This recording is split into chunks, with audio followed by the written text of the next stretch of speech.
Hello and welcome to Precon Decon, the video series where I deconstruct the pre-constructed decks of Magic the Gathering's history. Something a little bit different, starting a new sort of sub-series here called Obscure Cardboard.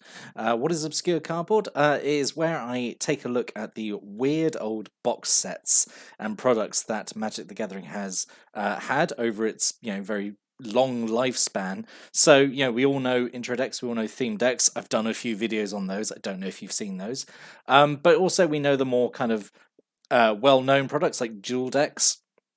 But between dual decks and theme decks and intro decks, there have existed smaller, more obscure products, box products, that maybe didn't get much attention. Kind of, they're a real flash in the pan and didn't get a lot of attention and aren't talked about as much these days, perhaps as fondly. So I thought, as a little kind of a between point between main series where we cover major content, I have these as kind of little interim videos where we dive down on something that doesn't need a whole series dedicated to it. It's literally just one product on its own that we can look at and just have a little discussion about and still recognize as being part of Magic the Gathering's history. And the first product I've decided to do that with is Beatdown. So this is an old box set. It's kind of, actually, if we think about it, it's kind of like a precursor to what dual decks would become.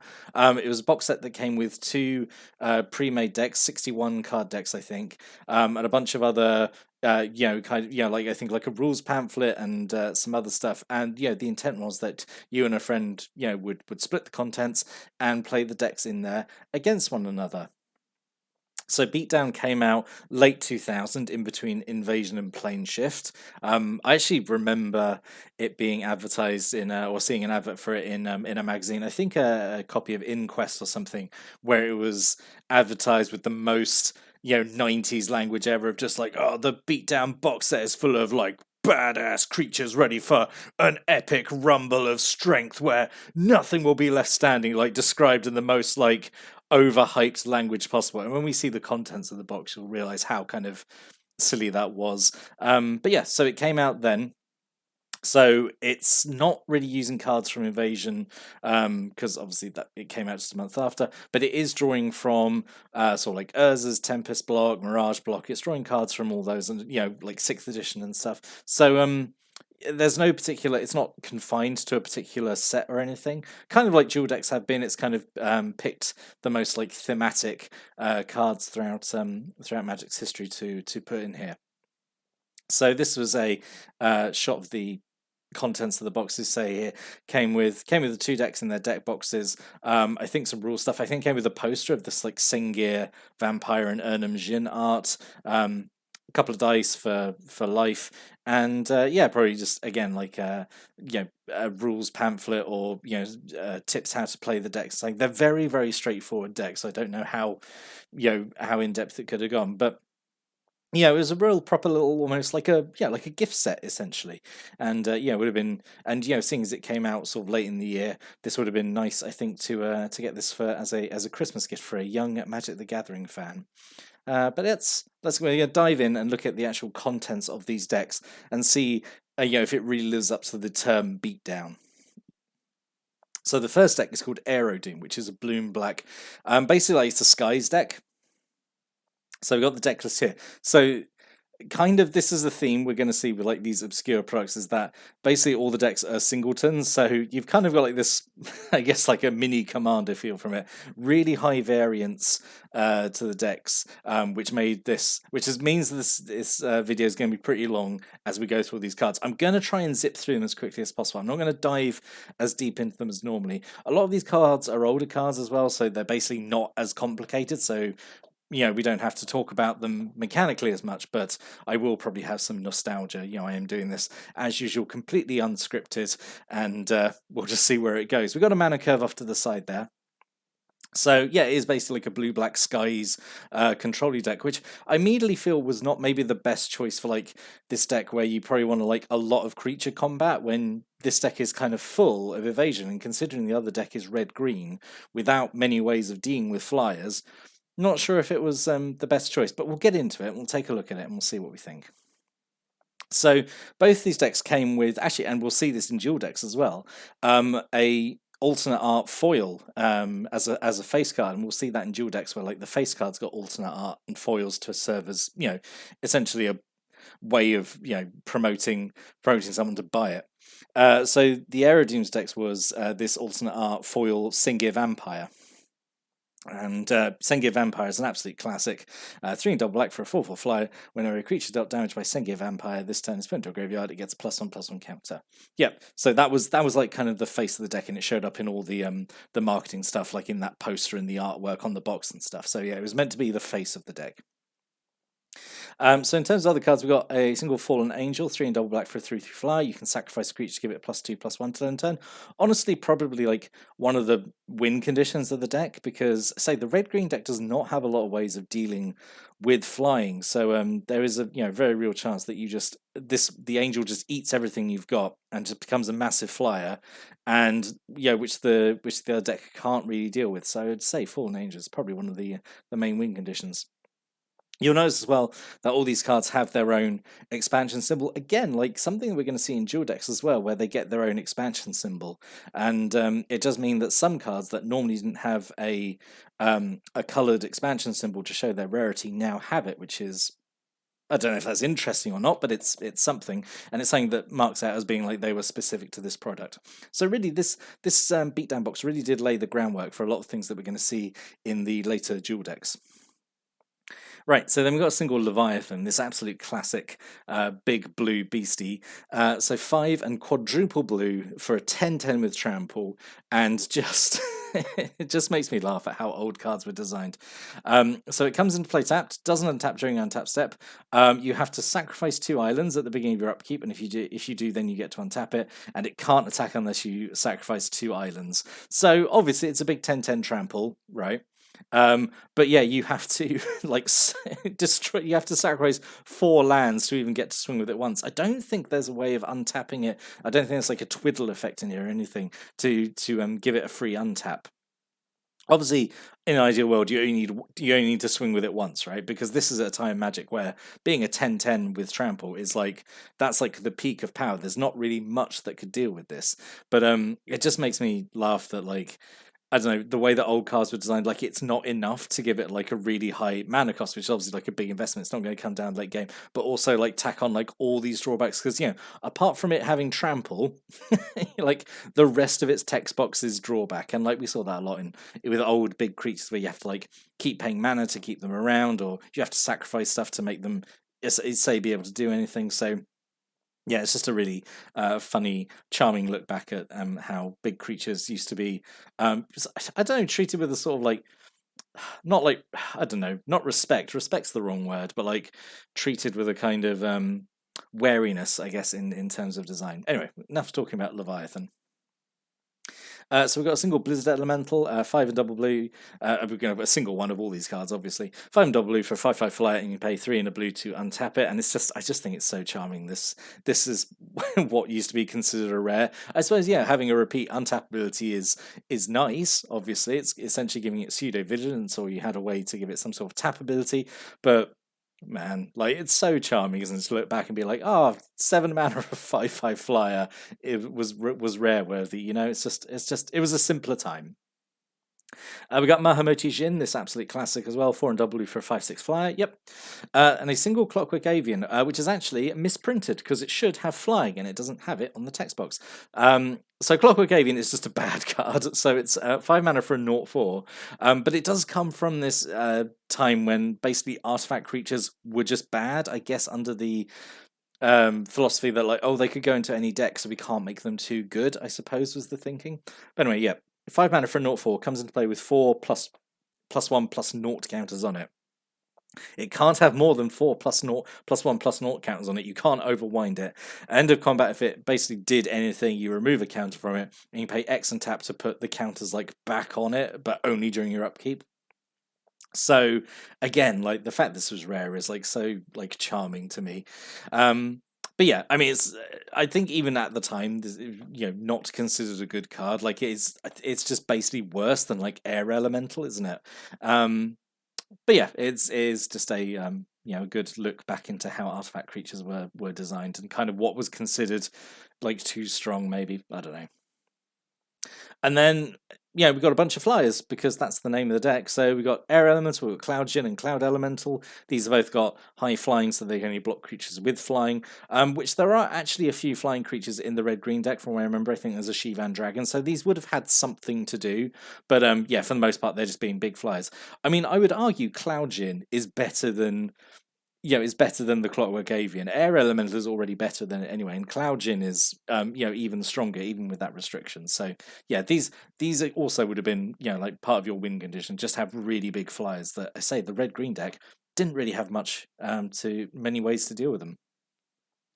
We've got a single Fog Elemental, which is kind of like the blue ball lightning, I suppose, in the fact that you swing with it once and then it dies, but it's like kind of undercosted for its power and toughness. This art is always really like spooky. It feels very, I don't know, very creepy pasta-esque art of just a giant face in a spooky wood. And then Snapping Drake and a Vigilant Drake again with this kind of untapped ability that we saw on the Blizzard Elemental. These are obviously both absolutely fine.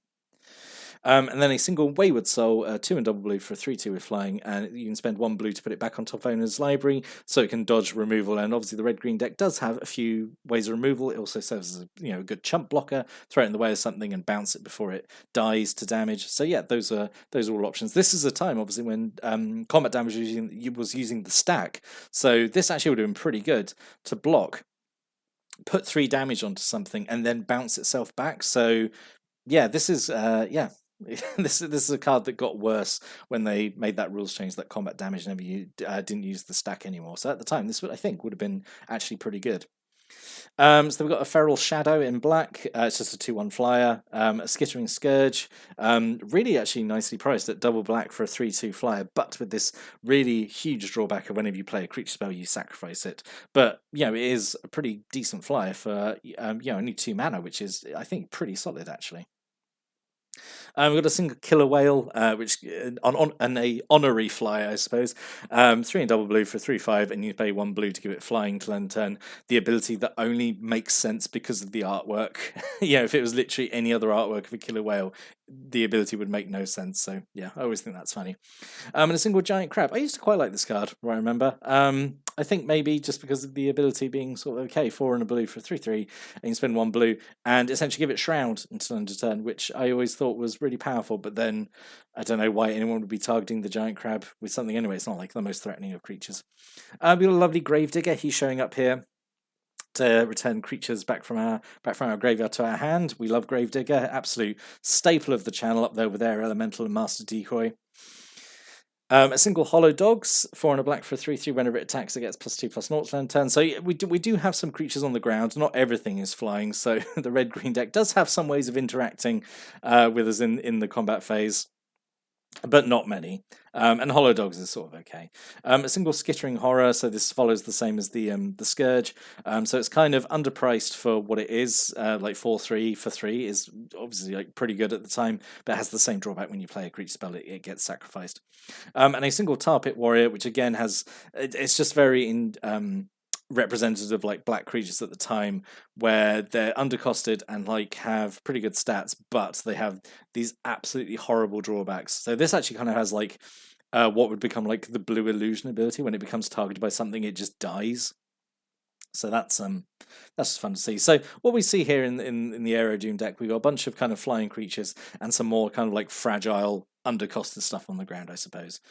And then moving on to non-creature spells. So we've got to have a counter spell. We're in the era of Magic where every blue deck must have a counter spell by law, which is absolutely fine. We've got a single Power Sink, which is X and a blue. Counter target spell unless it's control base X. If they don't, they tap all lands they control and empty their mana pool. Power Sink is going to show up in like when I get to the Mirage MTGO decks. There's Power Sink in there, and like the wording on Power Sink in the Mirage, the Mirage version of the card is absolutely wild, and we'll cover that when we get to it. Got a single Coercion here, which is targeted discard. You look at an opponent's hand and you discard whatever you want. That's pretty good. Single Deathstroke to destroy a tapped creature at sorcery speed. This is pretty good for only 2 black mana, I think. I mean, it was definitely efficient at the time. A single Diabolic Edict, the OG Edict, 1 black to make a player sacrifice a creature. I don't think, from what I remember, there's too much in the ways of like Shroud or like Regeneration, anything like that, or pro black in the other decks. So I don't know how useful like the workaround of making them sacrifice would have been, but it's still welcome. I suppose it's still removal. A single Drain Life, X1 and black. Spend only black mana on X, which is always going to be a problem in a 2-color deck. And it's this weird old janky ruling and wording where it does X damage to target creature or player. You gain life equal to damage dealt, but not more life than the creature player's life total before drain life dealt damage or the creature's toughness. And I've sort of said this before when this card has come up in older decks I reviewed, and like I get it. Like thematically, I suppose you can't absorb more life than like the target has, but like let me let me just gain a bunch of life. If I'm sinking a load of mana into X, like let me just get the benefit of it. Single terror, classic terror to destroy an artifact non-black creature, a non-artifact non-black creature, which can't be regenerated. Which I said there are a few cards that have regeneration in the red-green deck, but not many. But like this is still like obviously a super efficient kill spell. And then from Ice Age, I think this is Diabolic Vision. Blue and a black. You look at the top 5 cards of your library, put one of them to your hand, and the rest on top of your library in any order. So this is kind of okay, I think. You just look at the top 5, pick the one you need, and then you can rearrange the other 4. I think that's like not terrible for 2 mana, honestly. Like by today's standards, obviously that's pretty weak, But I think at the time that would have been sort of all right. But then we've got Brainstorm, which just blows Diabolic Vision out of the water. Brainstorm is obviously super great at instant speed as well. 1 blue mana to draw 3 cards, then 2 cards from your hand back on top of your library in any order. That's obviously much better than Diabolic Vision, isn't it? We've got a single impulse. You look at the top 4 cards of your library, put one of them into your hand, and the rest on the bottom of your library. So we've got this kind of like theme here as well of putting stuff on top of your library in some way, like digging through the top few cards. Tolarian Winds, where you discard your hand and then draw that many cards, which is really nice, actually only being 2, and just you wheel away like a completely maybe useless dead hand and just completely restock. That could be all right. And then a single Bone Harvest, 2 and a black. You put any number of target creature cards from your graveyard on top of your library, and then you draw a card at the beginning of your the next turn's upkeep. So not your next turn, just the next turn. So an opponent's next turn basically. Well, it's instant speed. It could be yours, I suppose. These slow cantrips as they were called. And then bam, single Dark Ritual, brilliant. We love Dark Ritual. Single black mana to give you 3 black mana in return. So just like potentially like have a really boosted turn where you power out like one of those big flyers a little bit earlier. A single Gaseous Form, which prevents all combat damage that will be dealt to and dealt by the enchanted creature. And I love this card because it has the dual functionality that you can put it on one of your creatures and make it like a super good blocker that obviously you can't deal damage to it, or you put it on a opponent's big creature and then make it like completely useless for attacking. So I love Gaseous Form for that, or Gaseous Form, however it's pronounced. So yeah, great card to include, I think. And then we have a single Ebon Stronghold, which comes into play taps to give you black, or you can tap and sacrifice to give you double black. So yeah, this is okay. And then we have the blue equivalent, the Civilulia. How do you pronounce this? Sphailunite. She's the merfolk goddess, and she's Sphailunite. We're going with Sphailunite Temple. And yeah, it comes to play tap, gives you blue, sacrifice it to give double blue. We've got the Cycling Lands from Urza's Polluted My Own Remote Isle. The weird lands where cycling is above is like the first rule text rather than like below the main text, if that makes sense. But yeah, they come into play tapped and give you coloured mana, but most likely you're going to cycle them away and later in game to draw something better. And then 11 Irons and 11 Swamps. So I think overall, like a pretty decent kind of blue-black skies control-y deck, right? You've got removal in there, you've got like discard, you've got some draw, you've got some big evasive creatures. I think that's pretty good. So we're going to move on now. We're going to look at Ground Pounder, which is the red-green deck, and definitely a name I couldn't remember, which is why I kept calling it the red-green deck. So let's get into that. So that's the deck list there. 25 creatures, 6 instants, 3 sorceries, single enchantment, 26 land, mana curve off to the side there. Let's start piling our way through all these singletons.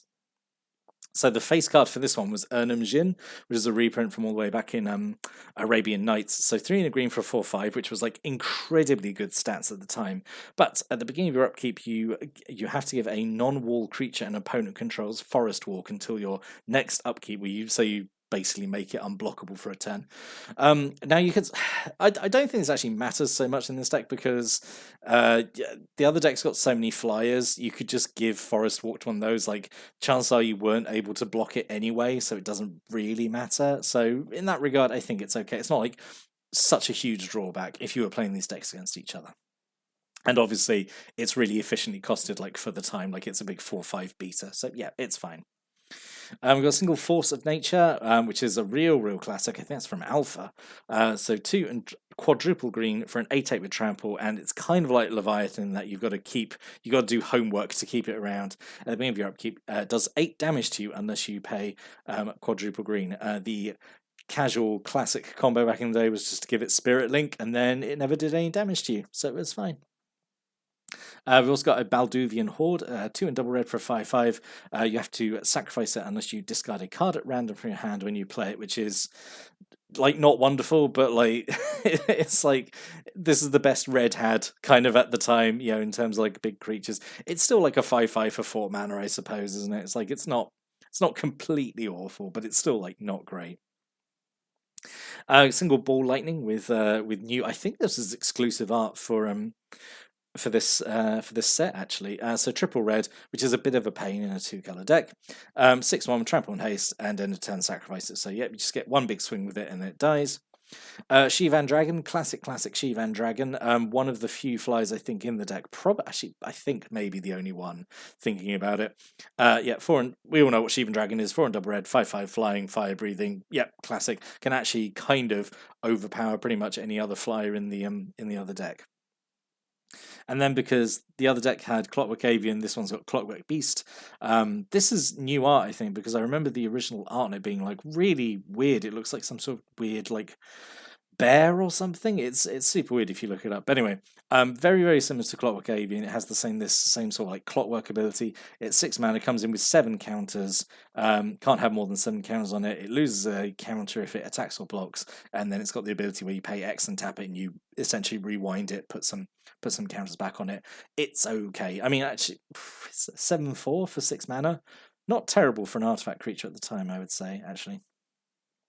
Right, and then we just got some big smashy creatures. So we've got a single Crash of Rhinos, 6 and double green for an 8/4 trample. I used to think this card was like one of the best cards in the game because it's like, whoa, it's 8 power and it's got trample. Whoa! I used to think it was like, one of the most busted, powerful cards ever. But like I was like 12, so everyone's thought that, right? About like a card with just really high power. That's like all that matters when you're a younger player. Single Crashing Balls, 3 and double green for a 4/4. When it attacks, defending player chooses an untapped creature they control, and that has to block Crashing Balls to turn if able. So kind of like a janky removal spell, and that like it forces a block. I would love it if you could choose it, if it had like provoke ability, but like it's fine as is. Like the fact it still has to be blocked in some way is kind of okay. And seeing as the creatures in the other deck are usually on the sort of weenier side, this can be, I say, like a janky kind of removal spell in a way. Single Yavimaya Worm, making Crawl Worm irrelevant since God, whenever it came out in Urza's 98, I want to say, maybe, I don't know. But yeah, 4 and double green for a 6/4 trample. Lovely Yavimaya Worm. We love you, Yavimaya Worm. Single Deadly Insect, 4 and a green for a 6/1 with Shroud. Yep, it's fine. I typically don't like cards like this. They're very glass canny. Like, they're so fragile. Only 1 toughness. Like, it sort of doesn't matter that they have Shroud if they've only got 1 toughness. Yeah, I suppose. Again, if you treat it like a Ball Lightning, I suppose, like, you're only going to get 1 swing with it, or like you treat it as like a really dangerous blocker, I suppose. It's going to kill pretty much wherever it blocks. I guess you could view it that way, maybe. I don't know. Shambling Strider, this is from Ice Age, I think. 6 mana for a 5/5, and you can spend 1 red and 1 green to give it +1/-1 to the turn, which is, I mean, it's better than nothing. It's okay. Yeah. We got a single Hulking Cyclops, 5 mana for 5/5 that can't block. Sure, it was red at the time. This is fine. Actually, again, like kind of like with the Urnum Jin, the other deck's got so many things with flying that this thing couldn't block anyway. It's kind of a minimum downside, honestly. So it's actually a fairly efficient beta, I would say. Bunch of creatures with haste: Thundering Giant, 5 mana for a 4/3. Tower of Minotaur is 4 mana for a 3/3, and Raging Goblins 1 mana for a 1/1. Just a bunch of hasty creatures. Lovely. A single Curd Ape, which is a really nice reprint. 1 red mana for 1/1. It gets +1/+2 as long as you control a forest. So it's a 1 mana 2/3, and it's really efficient for the time. Even now, it's pretty efficient, I would say. We got a couple of spiders, so we do have some ways of interacting with those flies in the combat phase. Playthrough Spider is 5 mana for a 4/4 with reach, and Woolly Spider is 3 mana for a 2/3 with reach. And if it blocks a creature flying, it gets an extra 2 toughness to land to turn, so it can block some of the bigger flies and still sort of survive. I guess both of these have their niche, I suppose. And then we've got Llanowar Elves and Quirion Elves for a bit of ramp, which is okay. Quirion Elves, I really like here being here. They can give you the red mana, so this is okay. I like both of these being in here. We've got Bloodrock Cyclops, 2 in red for a 3/3 that has to attack every turn if able, which is, it's fine, I suppose, whatever. It's what was available at the time. I would have preferred, I think, like another mana dork. There definitely would have been one available, like Findhorn Elves or something like from Ice Age. There would have been like another mana elf available, which I think would have fit in better here to help ramp up into the bigger creatures. Speaking of which, Scaled Worm, 7 and a green for a 7/6 with like just no other abilities. Again, another card I thought was amazing at the time, because like, whoa, it's like so big, it's really expensive, and it's got really high power. That must mean it's really good. Poor me, poor young Triceratopping, not knowing about, I don't know, just anything really. And then we've got a Lowland Giant and a Viashino Warrior, both here as just more just big beaty vanillas, which is never a bad thing. Oh, and then Segmented Worm, which is just just such a tragic card, I think. So 3 a red and a green for a 5/5 comes from the period where apparently just being multicolored meant you were just bad. Like apparently being multicolored means you have to have a drawback, because apparently it's some benefit to being multicolored and being harder to cast. Sure. So 5 mana for a 5/5. And whenever it becomes the target with spell ability, not just your opponent's spell abilities, yours as well, it gets a -1/-1 counter. That's just kind of bad. But it's just what creatures were at the time. Creatures were bad, and spells were generally pretty good. Single Rampant Growth to help ramp up into more land, to cast your big stuff. Wild Growth as well, doing the same sort of thing. This is really egregious to me. Why have Lightning Bolt and Shock in the deck? Like, come on, you could have just done 2 Lightning Bolts. You didn't have to do Lightning Bolt and then have Shock as well. Like, you're making Shock feel bad by having Lightning Bolt in the deck right there with it. I'm actually surprised it's not something like Pyroclasm, because Pyroclasm I think would have been really nice in here to potentially deal with like all the smaller flyers that otherwise would have been more difficult to deal with. But I don't know, maybe that would have swung. Well, it wouldn't have swung things 2 ways. Like, it would have been 1 card out of the whole deck. But yeah, I hope you get what I mean. Like, there's no reason to have Shock in here when Lightning Bolt is also here. We've also got a single Thunderbolt, which either does 3 damage to a player or 4 damage to a creature with flying. So yeah, sure. Single Lava Axe for just some direct burn to a player. Sonic Burst, which is just super bad. 2 mana. You have to also discard a random card from your hand to have it deal 4 damage to a creature or player. Again, it was just what was available, wasn't it? It was just there. But again, just I don't know why they are committed to having just singletons of everything. Maybe just to like give more variance and like make someone who got it feel like they were getting more for their money, I suppose. Like, oh, all these different cards I've got. But obviously there had to be, I guess, like some filler in there. And then a single Fireball. This printing stands out a little bit, because it has X and Y in the mana cost there. So pretty much every other printing of Fireball does the wording where it's like, does X damage divided evenly, round down amongst any number of targets, but you have to pay 1 extra mana for every target beyond the first. Whereas this one rolls that into the Y, so it does X damage divided amongst Y +1 targets, which I think is, to me personally, I think that's a more clear way of stating it. But yeah, no other printing, as far as I know, does this. But I'd love to know what other people think of this way of formatting Fireball. And then we've got a single Fog to prevent combat damage, which you might need, because don't know how you're dealing with all these flyers otherwise, these big flyers. A single Giant Growth, which makes me sad, because we definitely could have had more pump spells in here. And then we got Dwarven Ruins, which is the red sacrifice for double mana.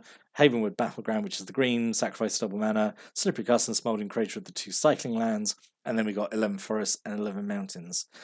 So like I don't think the red green deck is as good as the blue black one as Aerodoom. I think the Aerodoom one is a bit better put together just because it has evasive creatures, it has removal options. The red green one I think is I don't know. I probably would have played fine, right? Because obviously this was play tested, and it probably, like both decks probably had like an equal win ratio. Because I could see how the ground pound deck would be difficult for the blue black one to deal with, because like there's so many big creatures in there. It could be fairly relentless of just like big creatures going into combat, and like obviously the blue black ones can't really deal with it as much, but they're more evasive. So I could see it, both sides winning a fair amount of games. But of the two, I think I prefer the blue black one a bit more. It just feels like it had like a slightly better selection of cards, and like what's there in the red green is okay, but yeah, I don't know. But yeah, overall, I think it's actually like a fairly fun, decent little product, right? Especially because it's one of the first of its time, and like I say, it really laid the groundwork for what we got later with actual proper dual decks. Now, I was thinking of doing a whole like kind of what could have been for these decks, but like there's so much to delve into there. I mean, we saw how many sets they were drawing in from, but there was definitely a whole bunch of like other big creatures that could have been included in these decks. Like you could have had more rares. Obviously, red and green had like a really good number of big creatures to put in here, like taken from Urza's block. If I had one criticism, I'd say it's kind of relying too much on like Mirage era stuff, and like it definitely could have pulled more from Urza, and like it barely had anything from Macadian Masks block, and there was like some okay stuff, some big creatures from Masks that could have gone in there. Like I know Masks is generally regarded as a weak block, but there were like some decent-ish big creatures. Like say they've got the Avatar of Woe and Avatar of Might. We've got Two-Headed Dragon. We've got Rocks, Tidal Kraken. They all came from Mask blocks, and they could have fit in here pretty well. Also, like just got like some big Urza's creatures there. So definitely, I think we could have had like some other creatures in there, just if you wanted this theme of like really big creatures just slugging it out against each other. Because really what we have at the moment, we have one deck that's doing kind of big creatures, and we're doing another deck which is kind of control options and flying over and hitting you. There's not a lot of kind of creature versus creature combat, I suppose. Maybe that's just the feeling I get. But I would love to know what people think about this product, and if you think it also, I say, laid the groundwork for what we would see later in future dual decks. It was kind of fun to talk about these two old decks and like some of these older cards. I would love to know, I say, what you think about this kind of little video I've done here as a kind of a bridge between two main seasons, and giving an obscure product like this like a bit of attention and a bit of love, honestly, because I think it needs a bit of love. Because when was the last time you heard anyone ever talk about the Beatdown box set? There are other box sets like this which I do want to discuss as well, but that will have to wait for another time when we have another kind of gap between main content. So but I will cover those. They are on the list. But yeah, so there you go. People wanted dual decks, and I sort of gave you a dual deck there before we get to this was like the granddad of the dual decks before we get to those, covering those properly, which we will do one day. I promise we will get to them one day, because I do have a lot to say about those dual decks. But not today, but soon. I promise. But anyway, yeah. If you've got any thoughts or comments or stories, opinions about this set, like if you had this product, like if you had some games with it, like if you, I don't know, introduced a friend to Magic this way, because I always feel like these products are good for like introducing someone to the game, because it's like two ready-made decks and stuff. It's kind of like an intro deck. Stick a comment below if you've got literally any stories or thoughts about this product at all. Stick them below. I'll give them a read. I love doing that. I love responding to people's comments. And I'll see you next time with the next lot of content, whatever it is. So until then, thanks for watching and listening, and have an amazing day.